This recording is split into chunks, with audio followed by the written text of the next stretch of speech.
Bado ni mahusiano manze hapa kwa Voice of Cigar. Ndoa na mahusiano. So leo tumepatana na mtu mwingine amazing sana. Pengine tu atuambie majina yake. Bro, unaitwa nani? Naitwa Kingsley. Unaitwa Kingsley? Yeah. Uko katika mahusiano? Yeah, mimi niko in love.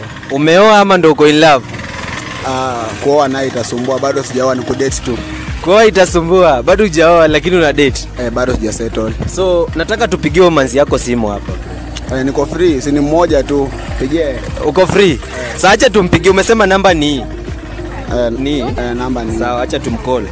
So tunapigia manzi ya jamaa tujue kama ni ukweli o manzi yako in love venye jamaa wetu ako in love. Umesema naitwa Kingsley. Kingsley. Sawa. Acha tusikie wadau, acha tusikie kama manzi yake. Acha tuone. Namba ni hiyo. Ndio.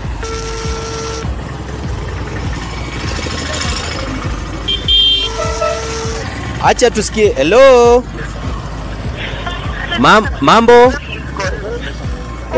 Uko poa? Mimi naitwa Brian Mai. Na tuko na nani? Tumwambie jina gani? Tuko na Kingsley. Kingsley anasema ako in love na wewe, ni ukweli?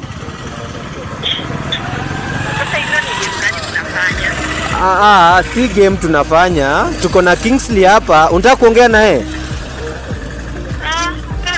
Tunataka tujue tu kama uko in love. Tujibu kwanza ndio tumpe.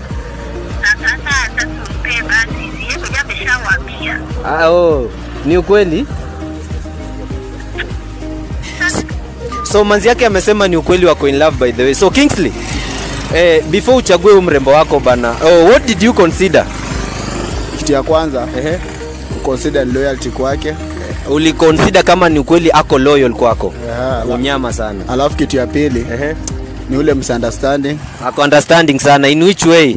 Okay, ukuwa na kama anaweza kuomba credit, alafu wewe una hiyo pesa. So unamuelezea mama ni hivi na hivi sina kitu. Alafu yeye anakuelewa. Naelewa. Ako understanding hapo upande wa finance. Finance understanding. Sometimes unaweza kosa sapa, unajua makombe hatuna sapa. Ukosa sapa, mama ni kwa mbaya, anakuwekea hata 50 unaanzia kwa siku. Anakuwekea 50 na inatengeneza siku. Na pale upande wa side kama side lazima. Ako sharp. Lazima. So wewe uliona nini? Umesema loyalty. Na unaweza taka kucorrect kitu hapo katika hiyo relationship yako. Kuna kitu unaweza taka kucorrect? Okay, kitu mimi naweza sema ni mama pale huko. Wache vitu kasirika. Unataka kusema yeye anapenda kukasirika fua. Kitu kidogo anakasirika. So hiyo ni kitu nilikuwa naomba asiwe mtu wa kujama haraka. Mimi ni mse napenda jokes. So sometimes inaweza kuwa jokes kupima venye yako. So anafaa pia nielewe sometimes. So aache maneno ya kufurafura. Hiyo sasa. Lakini ni kapetit.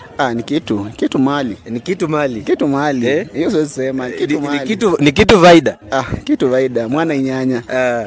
Sawa baze. Ni mapenzi na mahusiano, ndoa na mahusiano hapa ndani ya Voice of Cigar. Tumekuwa na Kingsley. Ndoa yake iko checked na bado tunasonga watu wangu. Keep tuning. Bado tunasonga unyama. Leo ni paka nivunje